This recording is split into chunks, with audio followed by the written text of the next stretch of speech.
Now, it didn't spell the loss of the game, but by no means can you absolutely watch yourself get invaded. I would have loved to see a different play there. I would have loved to see a different play on the enemy gold tree when Zapman basically just soloed it out. I don't think they needed to be zoned that hard. I think they could have found their way in, but a little bit timid on the call, and felt like they were. And with that first victory, Space Station are now going to be in that second pick with Gatekeepers selecting for the first pick. They're leaving Hell open right now. Freya's available as well. I wouldn't be surprised if we see that potentially early on. For the Hunter?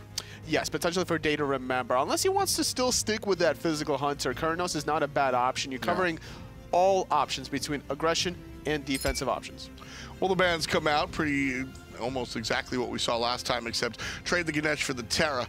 Again, Gatekeepers with the first pick. They're banning out the Terra this time around, and with that first selection, curious to where they go, honestly. Ganesh. Oh, I thought it was the Ganesh. I thought it was going to be the Ganesh as well. If you're banning Terra, why would you ban Terra unless you're going to go for that Ganesh? Cullen is going to be that first pick. Mando Warrior did a good job with that one ultimate. After the fact, though, he didn't really respect the late game damage out of both Aninster and Zatman. He took a spill twice in the late game that didn't really need to happen, but at that point, they were just running away with Fire Giant anyway. I think Gatekeepers might have thought that Ganesh would have made it to the round 2 over here. Space Station Gaming, understanding that that's Payne's want to play character, go ahead and take it. Grave will be on the Nemesis one more time. Ho Yi, the choice across the way for Space Station. So that dual lane will be Ganesh and Ho Yi for Space Station Gaming. Gatekeepers, they're going to take that soul. I think that's a very important choice. And of course, what we were talking about, the stripping of the towers, take that away from SSG.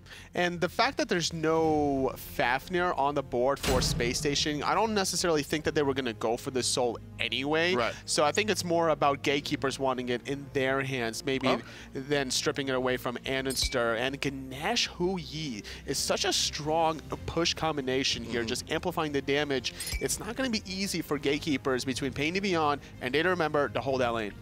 Space Station Gaming in round 2 of the bans, focusing again on Pain to Beyond specific supports. Kumbhakarna and Athena are Pain to Beyond specific supports. Love to see that attention to detail there. And meanwhile, the Gatekeepers ban out the Osiris, but also the Thor. Saying, all right, homie, we see you on the Thor. We see you on the Zots. Bring us the Naja. It's all about the setup for the Scylla. They took away one setup with the Thor, but Naja can set up pretty well as well. Not to mention, he does a lot of damage. Yeah, Naja is going to be able to take player out of the game for a while. Love that solution. Amaterasu will be another choice for the Gatekeepers. So it looks like we might see a support Amaterasu. It's all possible as Kronos is the last selection. So, very interesting draft. 2 magical hunters for Gatekeepers without a Fafnir. Normally, whenever you run that kind of composition between in-hand gods, you want to get that coerce online, but just 2 physical heavy loaded in the front line with 2 magical hunters in the back. There's going to need to be some mid-game rotations here from this Amaterasu. Now, it makes sense here to me because you're having mobility for Amaterasu's aura, and then as long as you get a Shogun's Kusari, now you're augmenting the attack speed anyway, so that could be the play for Gatekeepers. Gatekeepers keeping it interesting as always. Space Station Gaming with their first victory. Curious to see. Yeah, we will be seeing the Amaterasu support again. Pain to Beyond sort of operates on his own time, and I like that. I think that's important. I think that's important for any team, honestly. Blindly playing the meta doesn't win you championships. It wins you games. And I think the idea here is just to fight fire with fire. Ganesh is one of the strongest level 1 pushers that you can have, but Amaterasu will just kill you at level 1 instead. Yeah, Amy isn't exactly the best at clearing the wave, but will clear you out of the battleground pretty easily. Day to Remember on the Kronos and Man Ray on the Soul. So again, we'll see that mid lane Soul character. And the Homie FA on the Naja. This is one of the throwback picks, I think, for Homie FA. Really proving himself on this character once upon a time, and this is what I wanted to see Anatoly. Really play the Thor sort of as like training wheels. Get yourself back into position, and now okay, Homie, carry us, because Naja, that's a carry character. Already making the rotation is Pain and Jigs in that mid lane. Anister stacking up his Soulstone before he throws out that Crush. In the solo lane, Mana Warrior taking a little bit of damage. A scary D now. Ooh, that was actually really scary here. Early Relic for Mana Warrior. I think that was a horrific emblem that was used, trying to slow the mobility, making sure that Mana Warrior was going to get under his own tier 1 tower safely, because Gatekeeper still had to deal with 3 archers.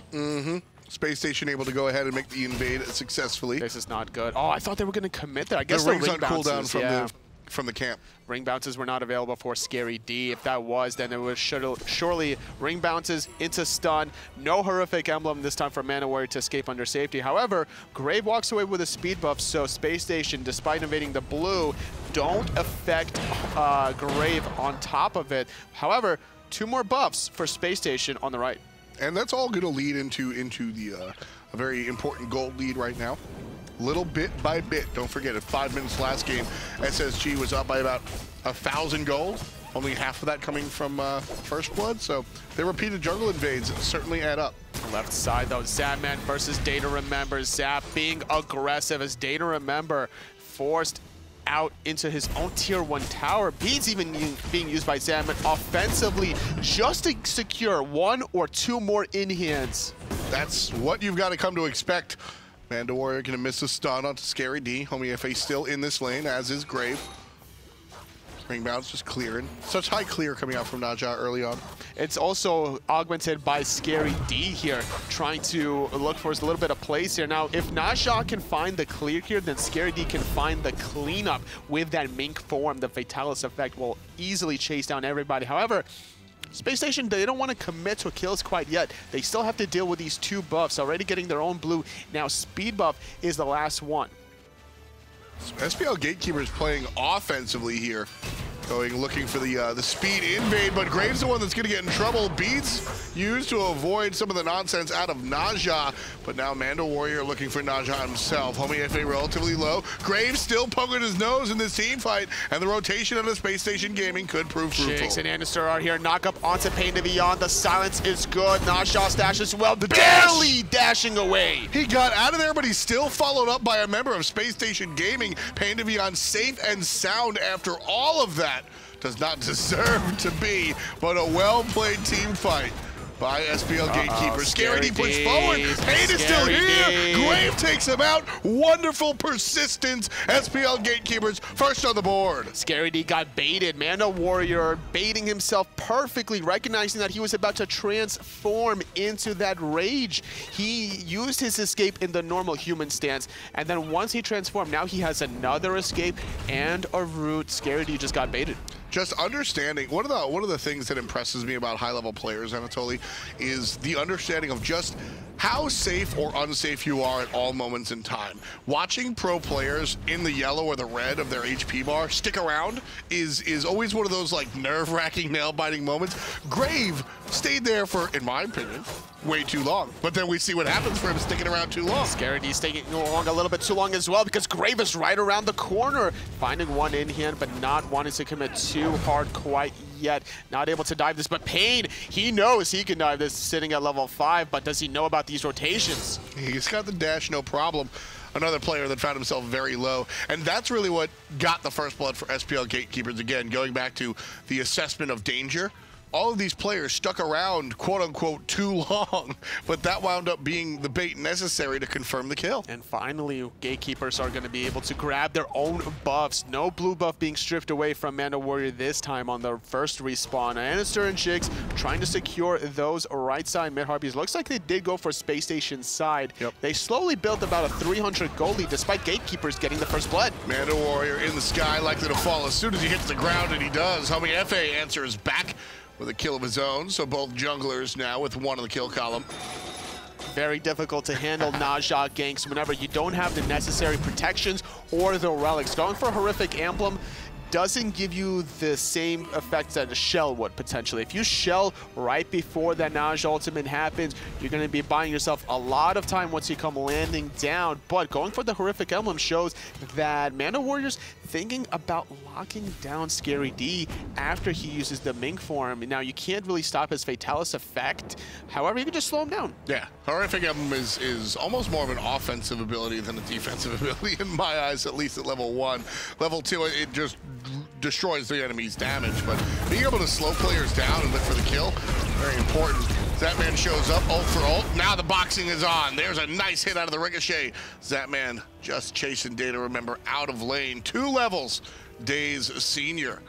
So Z-Man able to make it happen here so far in game number 2. It's a little bit of a longer cooldown also for Data Remember to be able to bounce back into that one, trading ulti for ulti, favoring Zatman quite heavily there, both with red buff. However, a level 9 Hu Yi is a lot more dangerous than level 7 Kronos. Now freezing the lane. Zatman really trying to extend this level lead any way that he can. And I love it.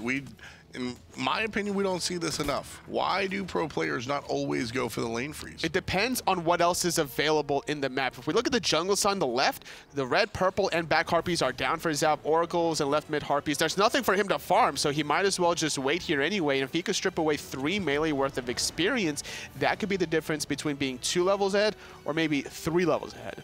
Zatman gonna head back to base here after stripping that and finishing up his Devo gloves 100%, so he'll be able to begin stacking, which should give him a leg up versus the Kronos in these early phases. A couple of levels later, Kronos might take that lead away just by nature of being a mage, but for now, the advantage, lies in Zatman's camp. In terms of the damage and sustain, I would have to agree with you, but he negated finishing off the Tabai before getting those Devo gloves online. Crave going to get knocked up by Jigs. Great defensive peel, making sure that Answer was going to be safe and rotating. And we were talking about that Hunter v Hunter matchup there. The lack of mobility from Zatman now with only tier 2 boots means that he has to be a little careful unless he has his whole team behind his back. Crave in trouble, stunned out, walking through the Suns, dashes through, and there's a little bit of help from Jigs. Still no kill out of the jungler. Pan to Beyond able to stun out Zatman, forcing out the beads. Ultimate from Homie FA, get a whiff! And now it's all on. Space Station Gaming on the retreat. SPL Gatekeepers trying to find the kill, and that's going to be Pain to Beyond front and center. Homie FA ring toss, basic after the sash. Kill confirmed. And that was only a level 8 Naja. Imagine those ring bounces were actually maxed out. Naja onto Homie FA. This is a Homie FA that's no fear. He misses the ultimate. Slight lack of execution. The idea mindset was there, but the fact that he still doesn't have ultimate, but he has the presence of mind. He's like, all right, this is still gonna absolutely totally melt everyone if I connect this. No fear, no hesitation. Homie FA making a huge play, connecting on those ring bounces. Yeah, this is like I said. I mean, this is what people have been waiting for. An entire split during the summer. I think that Homie FA, he wasn't terrible, but he wasn't the Homie FA that we know. He wasn't Homie Zots. They're still banning it against him, but just in case. But as I said, that Thor game that we saw in game number 1 felt like, guys, I think I'm on. Let me play Thor, get some training wheels, and now unleash the beast. I mean, it might not be the homie Zots, but it might be the homie Ja, as long as he continues making plays like that happen. Mando Warrior forced to use the ultimate, trying to find some return damage, transforms into the beast, finds the root, finds the stun, uses the other ultimate, and here comes Pain to Beyond to clean up with the Grave. Love it. Just Mando Warrior, all the confidence in the world, not just in himself, but in his team as well. That's what gets SPLG here and why they've been relatively successful. I like to watch this team play, Anatoly. Oh, Homie FA. I don't think he wanted to connect onto that ultimate. He wanted to get a little bit closer just to find the stun potentially. Nice root into the crush. Onto Grave, taking a lot of damage. Even forced to use that ultimate there a little prematurely without any real setup for Annister. I don't have a problem with either of those quote-unquote wasted ultimates. I think you hit the nail on the head. Homie FA didn't use that ultimate. He used it as catch-up mechanic just for the dash. Now here he might be in some trouble without having that dash available. And the thing is, as long as Pain Devion is there with his mobility aura, this is the reasoning why Gatekeepers are so aggressive now. They're using this movement speed, trying to take advantage of no ultimate from Homie, no ultimate from Anister. That's a huge lack of burst damage on Space Station sides that Gatekeepers are looking for plays. Gold Fury, should that be the call with those ultimates down? It's going to be a play on the right side just for a little bit of poke. It got into Scary D into a little bit of trouble earlier on, but this time with everyone making these rotations on left, we're not seeing that commit this time around. Zapman backed. With Zapman backing to base the ultimate from Homie and Andy, more importantly Andy on cooldown, I would have liked to see SPL go for the Gold Fury, but I think that's a case of we get to see all the knowledge, and they don't have that. If Homie FA is there alone, the ring bounces are too scary. With or without his ultimate, we saw what he was able to do with it at level 8. Now he's sitting at level 11, having the tier 2, maybe Brawlers, maybe Jotun's Wrath. We don't really know where path he's going for quite yet, but that ability, you pair that up with a Root Crush, that is going to melt everyone from Gatekeepers. Now, if you have a Hunter instead of a Kronos, I think you go for that play, because he's able to start the Gold Fury a little bit earlier. One of the bigger changes here again. Gold Fury Vision goes to SPL Gatekeepers for I think that's the first time that we've seen Oracles not split this game. We saw Day toss out a couple of time rifts, able to snatch at least one away. Nice play by Data Remember, who, you know, we don't really talk about the Hunters relatively early on, but Day's doing a nice job so far. Despite being 2 levels behind earlier on, 7 versus 9, he's now cut that to only a 1 level deficit. He's been slowly just farming away. He doesn't have any deaths quite yet. Oh, Homie. Homie with a nice look over there. Oh man, that was a nice angle. I thought he was going to be able to take, but Space Station opting not for it. Zapman always going for the ricochet, but it's Homie FA that's in trouble now. His angle's been found out. He got stunned inside, and that's Pain Devion taking that one away. Pain in a lot of trouble here. The team showing up, and Scary D takes down the support. Support for jungle so far. Grave gonna fall down as well. 2 for 1 in Space Station's favor. Scary D is not done yet, however. He's connects onto the Mink form. He's gonna invade the speed buff to follow suit. Jigs is right around the corners. Anister's clearing out the mid wave. They do have the damage there. Mando Warrior barely avoiding that dash from Jigs. And now with Anister's rotation, they're getting the stuff after the stuff. And now Zapman, feeling like a Zapman that we used to seeing, actually traded out ulti for ulti and still got Data Remember at the red threshold. Yeah, I mean, this is the aggressive, and this is also Zapman's meta, which is why as an analyst I was very excited for Zapman to come back, because Zapman's meta is let me 1v1, let me go for it. But for such a long time in SMITE, I mean, that duo lane there was no such thing as a 1v1. You're sitting there with your support for so now. It's Hunter versus Hunter, and nobody's coming to save you. Zapman has seen the meta and gone, all right, time for me to play one more time. He has the vision necessary underneath with a lot of action happening on right lane. This favors Zapman with this kind of level lead, with a slight gold lead that he has. And we're seeing, as a response to that kind of aggression, and a defensive item from Data Remember, Book of the Dead, trying to have more of an HP threshold so he can secure that rewind. But now, last game, it was a 16-minute Gold Fury that was secured by Gatekeepers. First time that it's being poked is around the 13-minute mark by Space Station. Yeah, Space Station pulls the objective, but more importantly drops the ward and sees that SPL Gatekeepers do have the vision. So with Gatekeepers knowing what's going on to the Gold Fury, Space Station doesn't want to commit too hard onto the objective. Instead, was looking for a fight if anybody showed up a little prematurely. Now it's Zapman that could be in trouble, getting sandwiched by Pain Devion, but not a lot of hard control, just a little bit of a silence. Keep your eye on Jigs, making the rotation as well. Just a little bit of damage. Zapman could respectfully take this damage without using the dive bomb and just heal it back with those Devo gloves. If Zap uses his dive bomb there, we're going to see an ultimate out of Pain. All in from Jigs as the ultimate comes down. Grave already ready, relatively low. Dashing away, not going to happen as the ring bouncer Homie FA proves to be the stronger ability, taking down the enemy jungle. Pain Devion sandwiched again by Space Station Gaming players, but able to dash out of there no problem. Again, a small window leaves a big opportunity.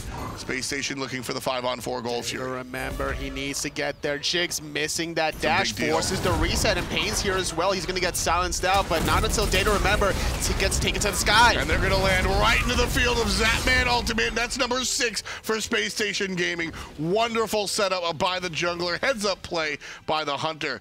And now Space Station Gaming still with the 5-on-4 as Grave has already respawned, not willing to take themselves to the objective just yet. Zapman low. This is a win-loss situation for Gatekeepers. Sure, they got the Gold Fury reset for Space Station, but losing the Hunter now means Zapman's going to get free farm more on the left-hand side. Jig's now going to get a solo farm wave on the left before backing off, and this is going to create more of a disparity, and a Chronos needs to get to that late game. If he staggers a little bit too much, then this Hui's just going to run rampage. At the same time, I think denying the objective is the more important macro picture. When you look at the gold differential between the two teams, you're stuttering between 2,000 and 3,000 gold. This Gold Fury blows that open to a 5,000 gold lead, and then all of a sudden things start to become a lot more difficult. This Gold Fury cannot go uncontested. Payne needs to get in there, but he's just a little bit too late.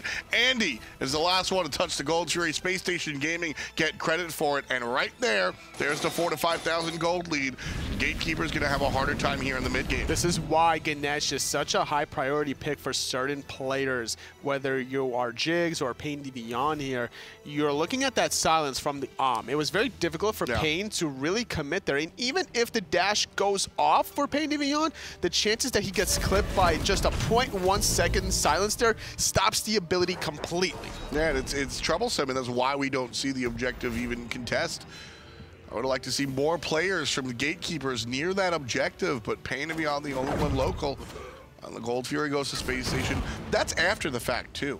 I mean, that's if Space Station take that Gold Fury while Grave is dead or then Payne is dead later on, or Data Remember, excuse me, I take less issue with that.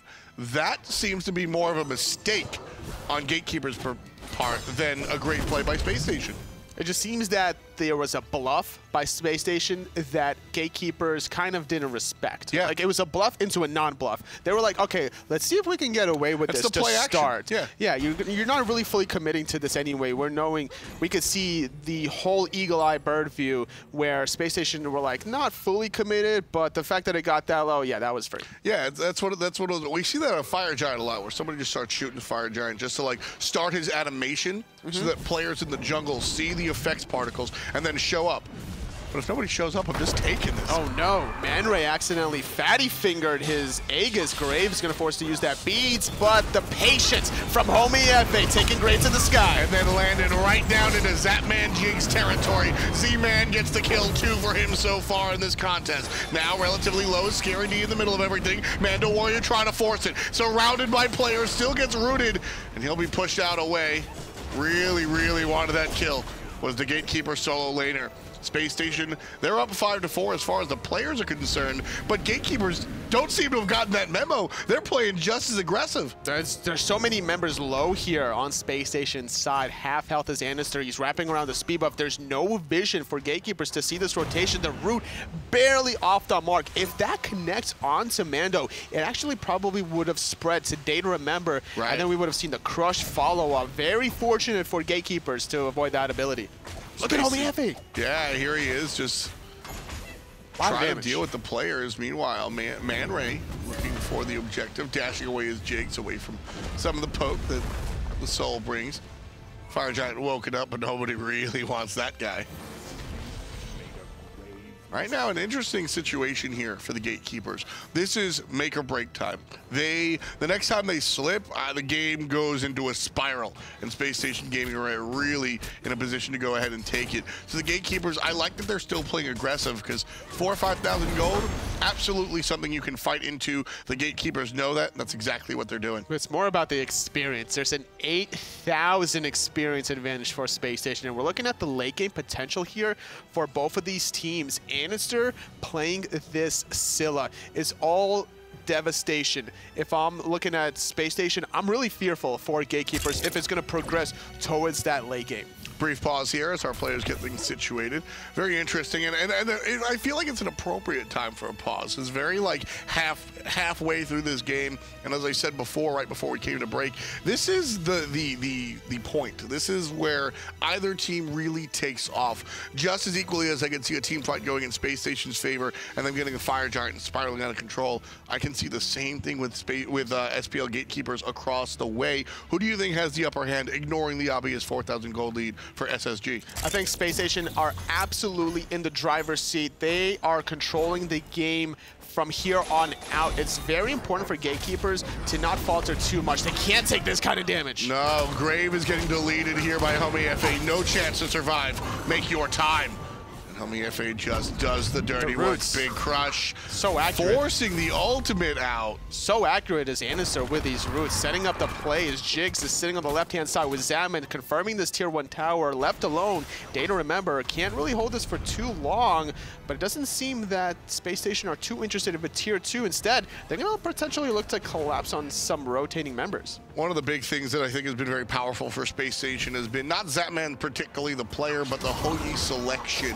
Having the Suns as a giant zoning mechanism, follow-up for Homie FA Ultimate. The Suns have been so important for what Space Station Gaming has been doing all game, whether it be objective secure, team fight control, or as I said, just follow-up to Homie FA nonsense. I think the choice of Hoyi was flawless. And Space Station drafted the Huyi very early on. It was Ganesh, Hoyi after Gatekeepers selected the Kakulin, and that goes to show with so many hunters on the board that either Zatman or Space Station really wanted this pick for this team fight objective control. And they've been doing it very, very nicely so far. Only one gold fury to talk about, but it's been a big one. Data, remember, gonna get in trouble here, walking through the Jigs nonsense, and blown up! Anister literally crushing Data, remember, before he can get that ultimate off. How do you fight it, Kronos? You just kill him before the rewind happens, and Scylla has the damage, sitting at level 16 to do so. Spear of Desolation with the pen boots, a lot of penetration for the little monster. And it's looking like a slippery slope for Gatekeepers as they lose the second Gold Fury, with Space Station controlling it by about 7, almost 8,000 gold. No, again, with the Kronos in mind, good picks by Space Station Gaming. Although Kronos came rather late in the draft, didn't he? Kronos was actually, yes, last pick alongside Amaterasu for Gatekeepers, but it's the combination of the Soul and Kronos. I just don't see the synergy for Gatekeepers in the mid or the late stages. I mean, I don't mind the Kronos pick next to the Soul. The point I was trying to drive across is that picking Kronos into characters like Naja and Scylla is problematic for me. Those characters are going to kill you before your rewind gets off. Which is why sometimes some Kronos players will opt for a very early Warlock Sash into Book of the Dead, but Data, remember, instead just going for straight up Book of the Dead. Pain Nivion going to use that ulti defensively, then turn it around for a little bit of damage onto Zadman, forced to dash away. Ring bounce is absolutely melting every single member from Gatekeepers. Data, remember, sitting in mid while the rest of his team is getting collapsed on. Mando Warrior caught. He's got next to no protections between ring bounce and the Pillars of Dharma. That's going to bring him relatively low, but it's Man Ray that strikes first. Zapman going down. Mando Warrior not dead from that Homie FA excursion. That cannot happen for Zadman. His beats and Aegis were available. He didn't respect the damage coming out of Man Ray whatsoever. This is a level 16 Soul that, sure, might not have the best setup in the world offensively, but if you're running at a Soul, that Supernova will melt you. Yeah, and I mean, that's what we saw right there. Pain Nivion wanting to continue the fight, which is a curious decision, but I think I like it overall. Take the 5-on-4, look for the aggression. There's no real objectives available outside of the Fire Giant, but that might be a little bit ambitious. Good route just to stall Gatekeepers a little bit further. Crush should clear out a big portion of the way, but this tier 1 tower is going to be foregone. Space Station don't want to defend this too much. Good routes from Anister, always on the mark. Yeah, that's no surprise to me, totally. I mean, when we were watching Anister shift from the jungle to the mid lane, my question was never, is he going to hit his abilities? My question was, are they going to miss the jungle calls out of Anister? He's one of the more mechanically prowess gods in the game, putting number 10 on the board for Space Station. In the ult, looking for the reset. Meanwhile, Homie FA taking one out on the right-hand side. Ultimate dashed and weaved around by Pain to Beyond. He's going to dash out of there as well, but dash caught. Now a couple more basics should do it after the root. Mando Warrior trying to survive 1v3. Gets off a lot of damage as Homie FA takes a spill. The bounce is not good for Zapman, but the knockup from Jigs will secure more in-hands from Hou-Yi. At the end of the day, a 4-for-1. Mando Warrior, I think a lot of people just try to run there. Mando Warrior knows he's dead, takes down Homie FA with him. That's the right call. That's an impressive play. That's the solo lane mentality. He's like, hey, listen, I tried to zone for as long as I possibly can. I did all this damage. God help me if I don't find a kill here. Talking about Anister and how he's basically hitting everything. 15,000, almost 16K on the player damage charts here for the mid laner on Space Station Gaming. Again, making the transition to mid lane this year. And like I said, I personally was never concerned. I don't think a lot of people were concerned. Andy made a name for himself in the jungle because he hits everything. And in the mid lane, what does he do, Tully? He just hits everything. But he does his signature Anister. Hey, did you see that root? I did it. He missed it for the first time all game. Caster's Commentator's curse right there, Not folks. again. Scary D gonna get slowed out, but Jigs is right there to help out. Zapman in trouble His solo laner Grave is gonna be able to heal up and walk away. Root max distance, unfortunately, not gonna connect there. I saw it in your eyes. Saw the ricochet. Yeah. Whew. Whew. Wow, a lot of action going on here. 25 on the clock, just barely. Space Station Gaming with Bad Luck 13. The SPL Gatekeepers number 5. You can see here, everybody looking towards the Portal Demon. But nice little talk coming out there on the right side. And still trouble for the Gatekeepers as Space Station presses forward. Jigs leading the charge with that silence. Anister eats a time rift over there, walking over a ward. Not having the sentry control is what dictates what kind of abilities are going to be thrown around corners. Good recognition from Data Remember. So Space Station positioning themselves away from this Portal Demon, but Anister can easily throw a crush over this wall. And meanwhile, Anister is going to get hit by the ultimate out of Grave, which should keep Andy out of harm's way for the moment. But with Zapman dropping the Suns, that's going to confirm nothing as the Gatekeepers are able to take out the objective. Homie FA will confirm the kill onto the support, however, and Data Remember with the longest rewind in history. Sprint being used by Space Station. Nice catch. Stun onto Data Remember. There's no ultimate for you. It's a 5-on-3. The charge continues forward. Perfect ultimate from Jigs. Forces the escape from Mando Warrior, but the ultimate in response. Scary D's got thorns up, but Man Ray don't care. Down goes the solo lane to the hand of the mid, and Mando Warrior. The root is good. The crush is better. Out. What a play from Anister yet again, always on the mark. What was a 1-for-0 turns into a 3-for-1. Space Station, they don't confirm this Portal Demon, or steal it away rather, but this Fire Giant could be on the radar. I don't know about that. Space Station have to worry about SPL getting here first. I don't think they're going to be able to do it themselves. Man Ray is alive, and Man Ray is sustained DPS on the Soul. Level 17. Gatekeepers don't want to take the risk with just 3 players. With Data Remember up, maybe, but the portal's already gone. That's no longer a thought process. Anister is sitting at level 19 with Rod of Tahuti. Maybe the power spike play is wait for that Syl to be level 20, max out. I'm a monster, get an extra stack of that passive for magical power, and look for an in-between play from Fire Giant now with a Gold Fury.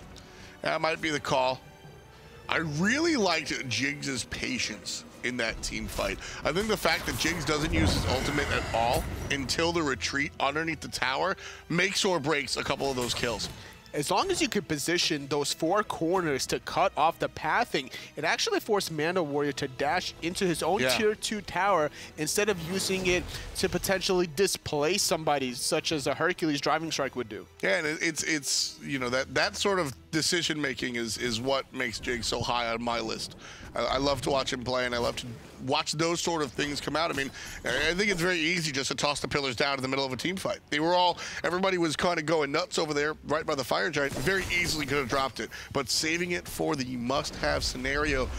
Fire Giant started by SSG, but again, might be a bait. Zatman tanking. Down to 60 is the objective. SPL Gatekeeper showing up here. Mando Warrior showing his face the most, since he's perhaps the tankiest. 25% of the objective, and now everybody turning to look towards the opposition. It's going to be Grave, that's low, dashes forward. Zatman takes care of him before he can get to the back line, but Anderson's being chased out by Pain to Beyond. Zatman's giving chase to Pain to Beyond, and Zatman takes him out before he gets there to the mid lane mage. Mando also giving chase to Anderson, while everybody else abandons ship and walks away from the objective. Scary D taking out Man Ray. It's a 3, it's a 4 for none. Data Remember under the tier 2 tower on the right-hand side. Even without Annister dying there, he's sitting at 5-0-9. This could be a D sign. Scary D is going to dive this tier 2 tower, forcing out the Aegis from Data Remember. But the bait was so good from Space Station. Getting that Fire Giant to about 25% health forces a reaction from Gatekeeper. Zatman goes back up north, resets the Fire Giant. Grave, 2 ambitions, gets caught with the Root Crush combination. The Aegis and the Nemesis Shield, not enough to really buy him enough time. I think his Aegis was also down for that encounter, and he wasn't able to really flank accordingly to get Annister. So Pain to Beyond tried to do so, but he overcommitted so far because of that sprint that was popped to save the mid laner. Yeah, it was the right idea coming out from the Gatekeepers, I think. Focus down Annister, and Grave dashes forward to get he uses his beads and he dashes forward to get out of the Root Crush combination and meets a crit from Zatman's bow. I mean, it was just damned if you do, damned if you don't, I think, for the Gatekeeper's jungler. But the choice was right to focus down Andy, I think. Unfortunately, he doesn't go down, and everybody sort of one by one following Anderson winds up dying. This is the problem with Gatekeeper's composition. Their strategy is just too easy to read. It's just pure aggression. You have a Nemesis jungle, an Amaterasu support, then you have a Kokolin. Where is the setup for Man Ray and Data Remember? Everyone from Gatekeepers is holding W, trying to kill Annister. Sure. Yeah, and then leaves everybody else alone. You see Data Remember just stuck under his tier 2 tower. Not because, I mean, sometimes the LMS, sometimes the last man standing is sort of criticized for not going too deep or not getting involved enough. Data Remember had no choice there. He's zoned out, and nobody can help him because they're too busy, like you said, just hitting W chasing Andister.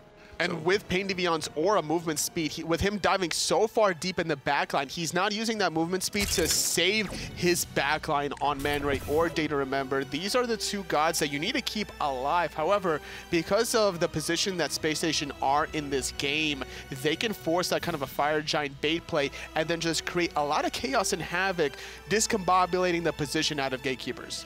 30-27 here on the clock as we're waiting for SSG's last push against the Phoenix. Left side will be the target.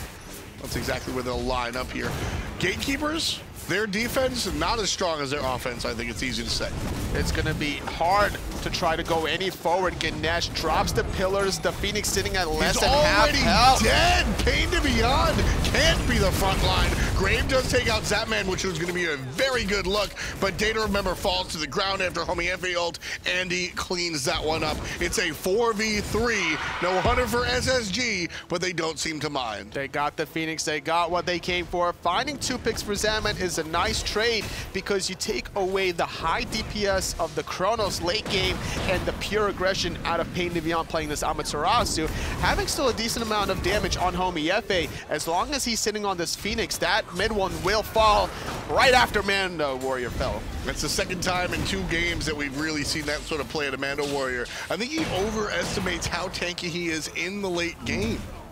It seems to me that way as well. He even opted to go for a Spirit's Robe, trying to absorb some of these CCs between the Naja stun, as well as the Scylla Root Crush combination. But at this late in the game, level 20 Scylla, almost filled build, you're not going to survive for very long. Yeah, and I mean, that's a powerful build as well. Spear of Dezo alongside the Bancroft talent, and then, of course, Tahuti and some pen.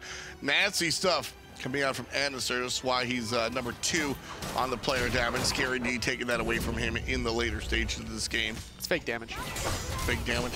Fake damage. Solo lane poke? Solo lane poke. Not really, though. Scary D has been making an impact in the later stages as well. He even opted for a very aggressive chin size, trying to chase down some members, and that's also going to help eliminate some of the dive potential from Gatekeepers. Scary D can just sit back with his backline, allow the dive to happen from Grave and Pain to Beyond, on and just chip them away. I love the last item Chinsai out of a lot of the solo laners, especially characters like Arlong Shen, who is particularly basic attack based, excuse me. It just enables him, look, I'm tanky enough, I buy the Chinsai late game, so if you do try to tussle, I'm just going to win virtually every fight, because it's an item that really deals with tanky frontliners like Manda Warrior. Diving into the right side, Dharmic Pillar's being used. Pain to Beyond trying to do what he can. He's gonna have to try to retreat. Sun's cutting off the left as Dharmic Pillars cuts off the right. Right side Phoenix, the right singing about half health. Great knockup from Manda Warrior, but it's just not enough to hold this Phoenix. Beautiful taunt coming out from Scary D. That's gonna bring players low enough to push them out of the team fight. 1, 2, 3. That's the Phoenixes that are down, and Space Station Gaming moving towards the middle lane. Moving towards the jungle, actually. They want to retreat before they commit. Fire Giant gonna respawn in 30 seconds. It could be a play where Space Station are trying to bait Gatekeepers out of their own Titan room. If they can find 1 or 2 picks, they're gonna cleanly get this Titan, or they're gonna wait for more Fire minion waves to trickle down these lanes at the same time, and then just collapse on every angle. That's the call. It's about the Fire minions, the regular minions even, just looking for players to come on in. Pain to Beyond pushing up a little far. Jigs catches him, and Zapman just piling basics into him. Number 24 for Pain to Beyond as he goes down. Zapman on the good side. Manda Warrior pushed out. Grave pushed out the hard way. 25 in the kill column. Space Station looking to clean up before they look for the objective. And again, Zapman and Andy on a tear. 8-0 and 11 for the mid lane Scylla. Homie Efe goes into the fountain looking for Man Ray. Zapman cleans him up. It was just all swag coming out of Homie Efe there. That's just because he can.